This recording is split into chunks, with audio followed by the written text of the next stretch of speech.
오늘 우리에게 주신 하나님의 말씀은 에베소서 4장 17절에서 24절 말씀입니다. 그러므로 내가 이것을 말하며 주 안에서 증언하노니 이제부터 너희는 이방인이 그 마음에 허망한 것으로 행함같이 행하지 말라. 그들의 총명이 어두워지고 그들 가운데 있는 무지함과 그들의 마음이 굳어짐으로 말미암아 하나님의 생명에서 떠나 있도다. 그들이 감각 없는 자가 되어 자신을 방탕에 방임하여 모든 더러운 것을 욕심으로 행하되 오직 너희는 그리스도를 그같이 배우지 아니하였느니라. 진리가 예수 안에 있는 것 같이 너희가 참으로 그에게서 듣고 또한 그 안에서 가르침을 받았을진대 너희는 유혹의 욕심을 따라 썩어져가는 구습을 따르는 옛사람을 벗어버리고 오직 너희의 심령이 새롭게 되어 하나님을 따라 의와 진리의 거룩함으로 지으심을 받은 새 사람을 입으라. 오늘 이 말씀에 많은 은혜 받으시기 바랍니다. 에베소 4장 저희들이 함께 보고 있는데요. 17절에서 새로운 일종의 명령이 시작됩니다. 17절 이렇게 시작되죠. 그러므로 내가 이것을 말하며 주 안에서 증언하노니 이제부터 너희는 이방인이 그 마음에 허망한 것으로 행함같이 행하지 말라. 우리가 성경을 이제 절별로 또 절 중에서도 하나하나의 단어마다 좀 깊이 있게 혹은 세밀하게 살펴본다면 이때 중요한 것은 이제부터입니다.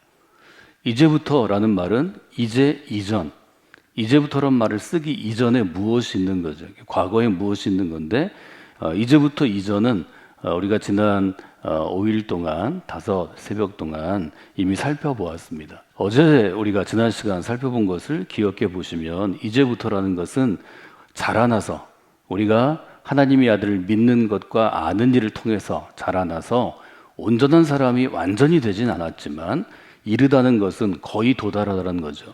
온전한 사람에 이르도록 자라난 다음에 성장한 다음에는 우리에게 또 다른 차원의 부르심에 합당한 삶이 열려져야 한다는 거죠. 그 부분을 이렇게 요약할 수 있습니다. 이방인처럼 행하지 마십시오. 온전한 사람이 되면 그때부터 우리가 해야 될 일은 어떤 것인가 하면 이방인처럼 행하지 않는 것이라는 것입니다. 이방인처럼 행하지 말라는 것은 무엇을 의미할까요? 공동번역 76년에 좀 더 쉬운 번역으로 되어 있어서 지금 캐톨릭에서 사용하는 공동번역은 이 부분을 아주 쉽게 쉬운 영어 성경에 가깝게 번역했는데요. 이렇게 번역합니다. 여러분, 나는 주님의 이름으로 간곡하게 권고합니다. 이제부터 여러분은 이방인들처럼 살지 마십시오. 이것은 영어 번역 중에 필립스역이라는 번역, 아주 쉬운 번역이 있는데 쉬운 번역을 좀 많이 참고한 것 같습니다. 요약하면 이제부터 여러분은 이방인처럼 살지 마십시오. 이것이 17절로부터 24절을 꿰뚫는, 관통하는 가장 중요한 주제입니다. 이미 13절에 이르러서 11절, 12절, 13절, 14절은 우리가 자주 인용하는 영적인 훈련, 또 어떤 신앙교육, 또 임원들을 세울 때, 리더들을 세울 때, 목회자와 같은 교회 안에서 미니스트리를 담당하는 사람들을 훈련할 때 자주 인용하는 구절입니다.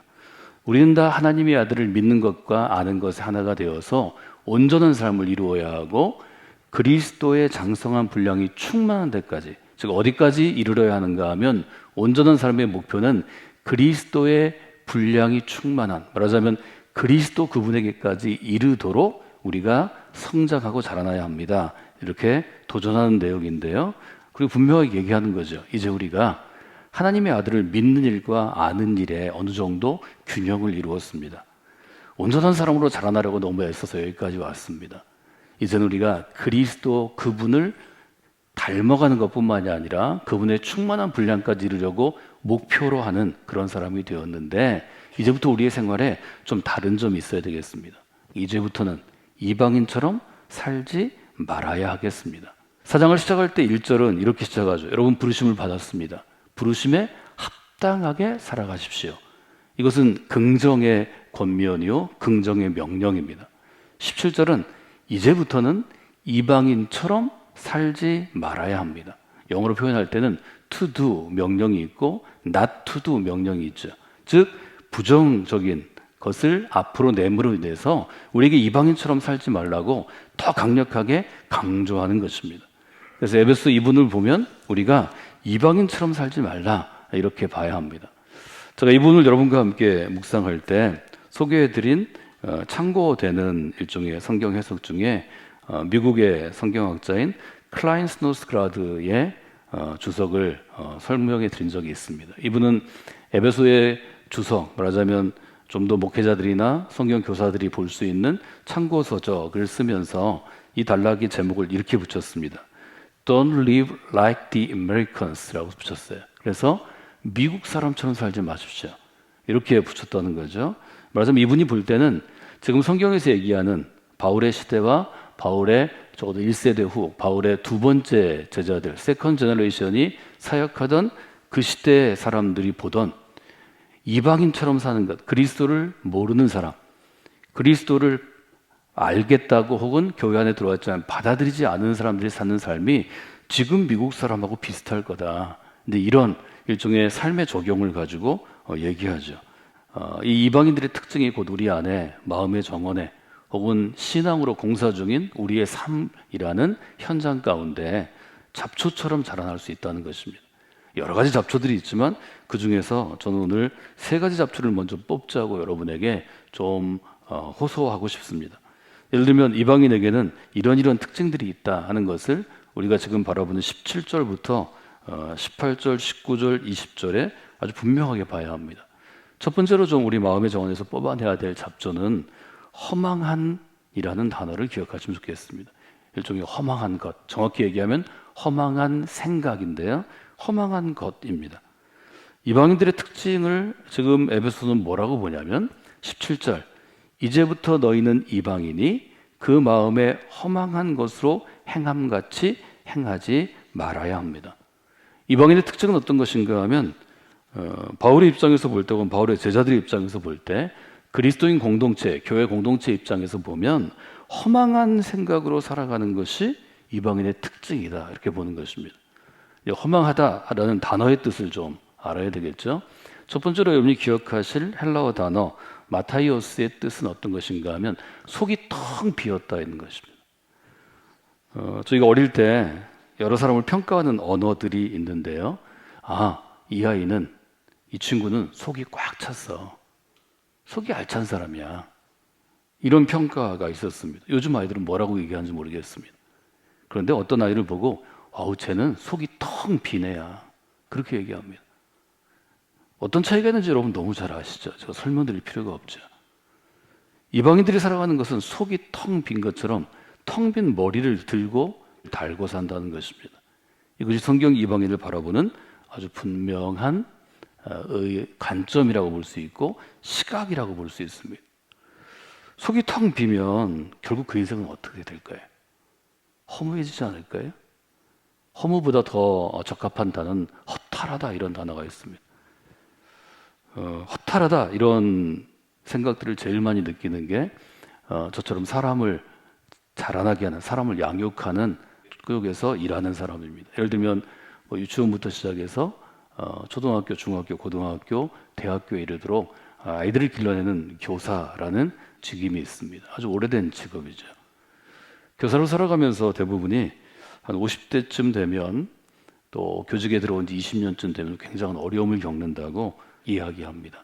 제가 관련하고 있는 학교들이 여러 되는데요.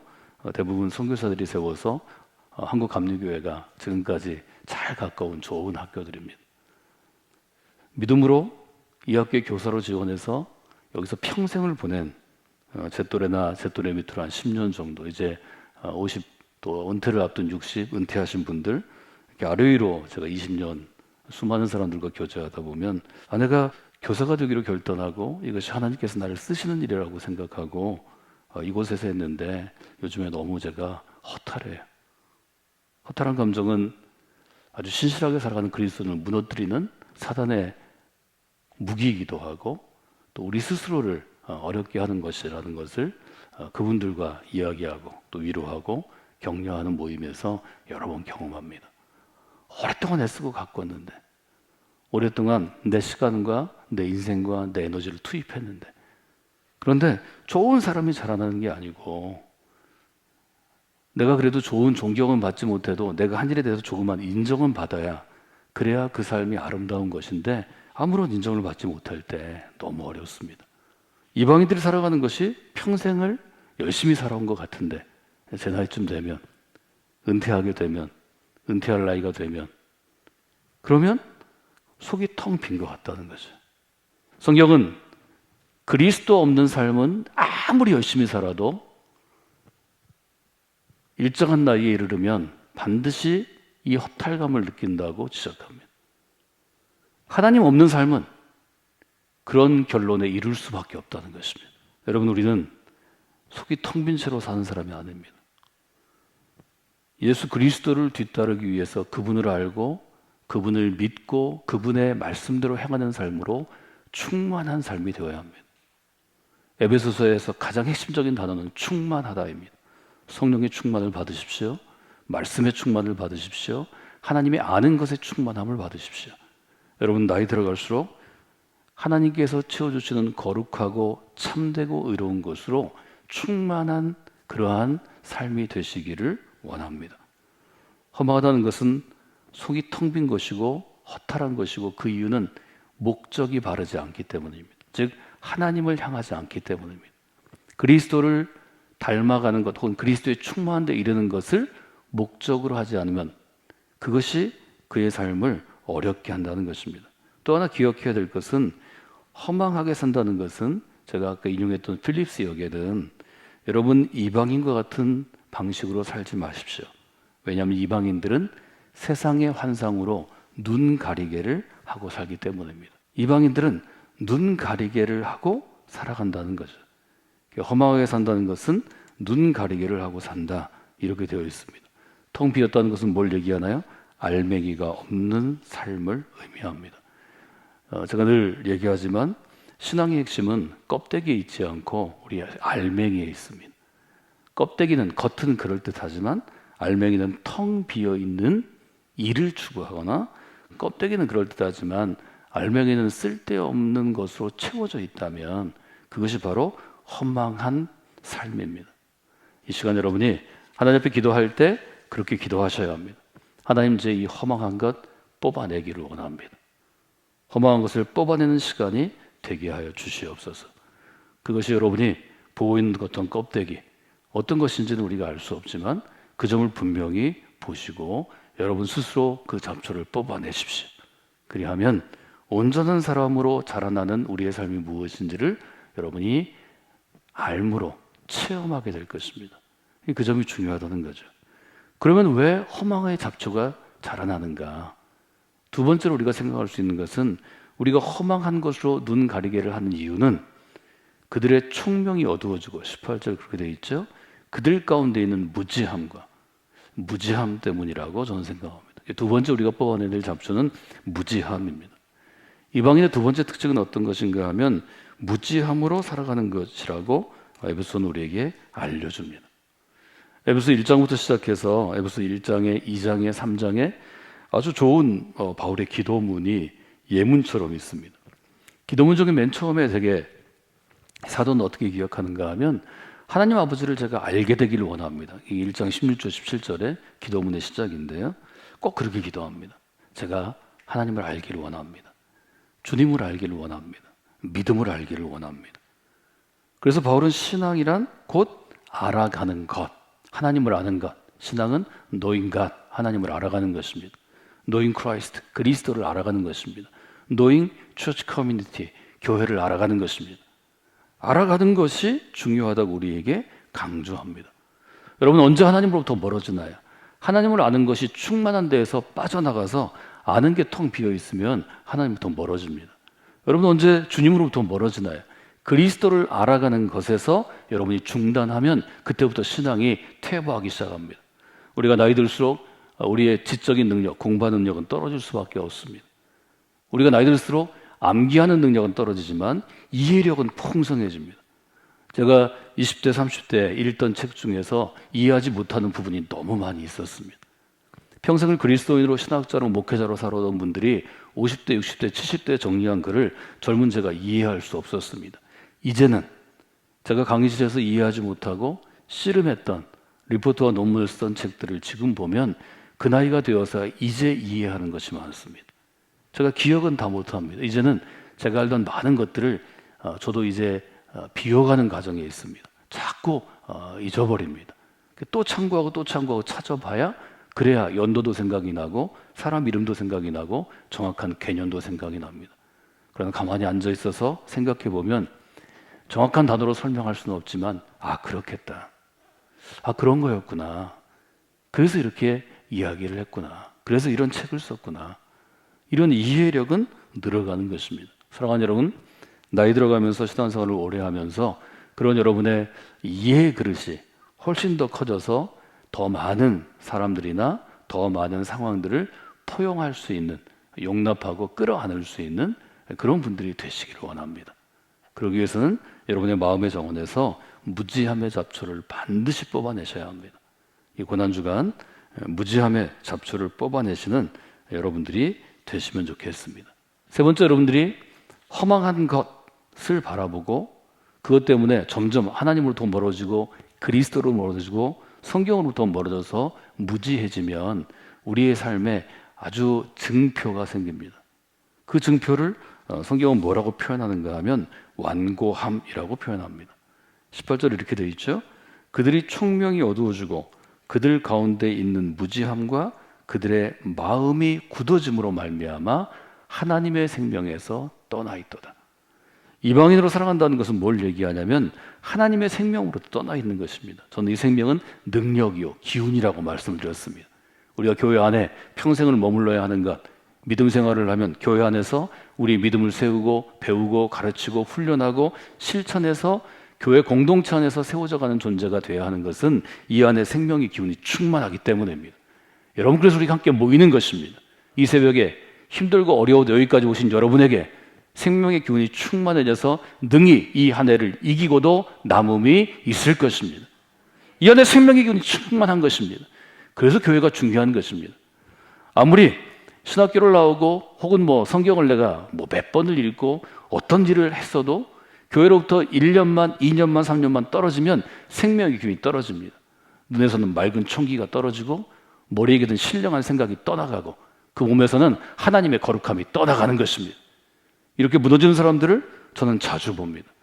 여러분, 생명의 기운이 충만한 곳에 있어야 여러분도 생명의 기운의 충만함을 받아서 생명의 나무로 자라나는 것입니다. 서 있을 수 있는 것입니다. 성공교회 믿음의 공동체가 그 역할을 감당하도록 여러분이 돕는 자가 되어야 하고 쓰임받는 자가 되어야 합니다. 여러분의 마음 가운데 그 분명한 결단을 더해 주시기를 원합니다. 여기 완고함은 마음이 굳어졌다라는 1차적인 의미가 있기 때문에 새롭게 번역할 때 1991년, 2년, 3년에 또 2005년, 6년에 번역할 때 이 부분을 단어를 바꿨습니다. 저는 이전의 번역, 1950년대 개혁판의 번역대로 완고함으로 기억하시면 좋겠습니다. 이방인의 세 번째 특징은 완고함으로 살아가는 것입니다. 그래서 우리가 세 번째로 뽑아내야 될 우리의 잡초는 완고함입니다.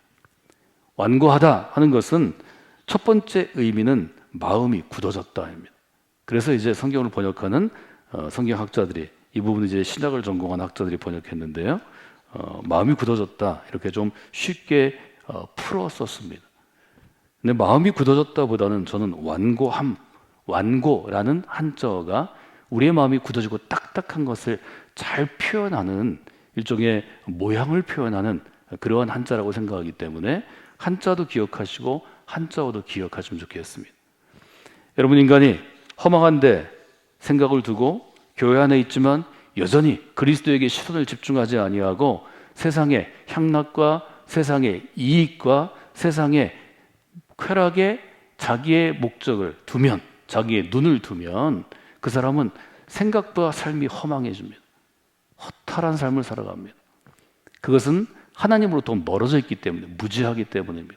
여기에 무지는 책을 안 읽는다든지 학교를 안 나왔다든지 말할 때 좀 무식하게 얘기한다는 얘기가 아닙니다. 하나님으로부터 멀어지고 그리스도로부터 멀어지고 교회로부터 멀어진 것입니다. 그렇게 되면 완고해집니다. 어디가 완고해지냐면 마음이 완고해집니다. 여기 완고하다라는 표현에 쓴 단어가 프로시스인데요.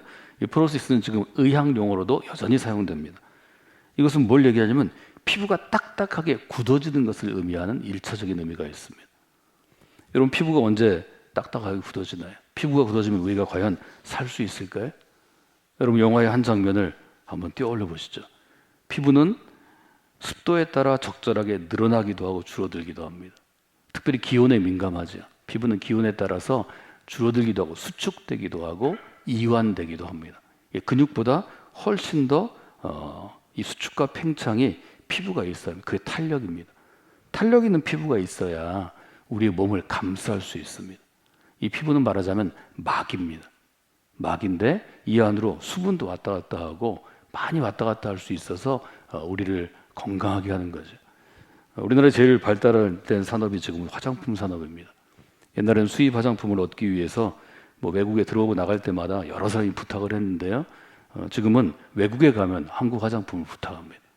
세상이 바뀌었습니다. 이 화장품이 터치하는 것이 어딘가요? 피부의 영역입니다. 좋은 화장품 쓰는 이유는 무엇인가요? 피부가 굳어지지 않고 부드럽고 습도를 유지하고 탄력을 유지하고 오래 지속되는 걸 원하기 때문입니다. 완고한 건 무엇인가 하면 이 피부가 딱딱하게 굳어지는 것으로 보시면 좋을 것 같습니다. 여러분, 숨 못 쉬면 우리가 죽게 됩니다. 피가 돌지 않으면, 심장 멈추면 우리 죽습니다. 이 두 가지가 우리의 살아있는 바이탈 사인에 제일 중요하죠. 피부 중요합니다. 우리 온몸의 피부가 굳어지면 우리 모든 이 자리에서 곧 죽게 될 것입니다. 피부는 아주 중요한 것입니다. 피부가 딱딱해지는 병이 치료하기 제일 어렵다고 그럽니다. 우리가 화상을 입은 환자들을 보면 평생을 고통 가운데 살아가는데요. 이 화상은 피부를 상하게 합니다. 우리의 삶에서, 또 우리의 특별히 그리스도의 삶에서 가장 어려운 부분이 이 완고함의 잡초를 뽑아내는 것입니다. 교회에 오랫동안 충성했지만 또 오래도록 하나님을 위해 헌신했지만 어떤 순간에 어떤 상황에 휘말려서 교회에 해가 되고 어려움이 되는 분들을 우리는 볼 수 있습니다. 그때 이분의 영혼의 상태, 마음의 상태가 바로 완고함입니다. 여러분, 매일 새벽 우리가 무릎을 꿇는 것은 우리의 마음과 영혼과 속사람이 딱딱하게 굳어지는 것을 그 순간 하나님께서 막아주시기 때문입니다. 우리 마음과 영혼의 피부가 그 시간 촉촉해지기 때문입니다. 부드러워지기 때문입니다. 민감해지기 때문입니다. 그래서 하나님께서는 매주 구별된 거룩한 예배를 우리에게 명령하신 것이고, 한국교회는 그 명령보다 더 충실하게 이행하기 위해서 시시때때로 모이고 교제하고 나누어 온 것입니다. 이제 이것들이 어려운 시대가 되었고 앞으로 주중에 여러 모임들이 이제 패하는 시대가 되었습니다. 한국교회가 영적으로 건강함을 유지할 수 있을까? 이것은 이제 지금 한국교회를 책임지고 있는 제 또래의 그리스도인들이, 또 목회자들이 아주 심각하게 고민하는 분야입니다.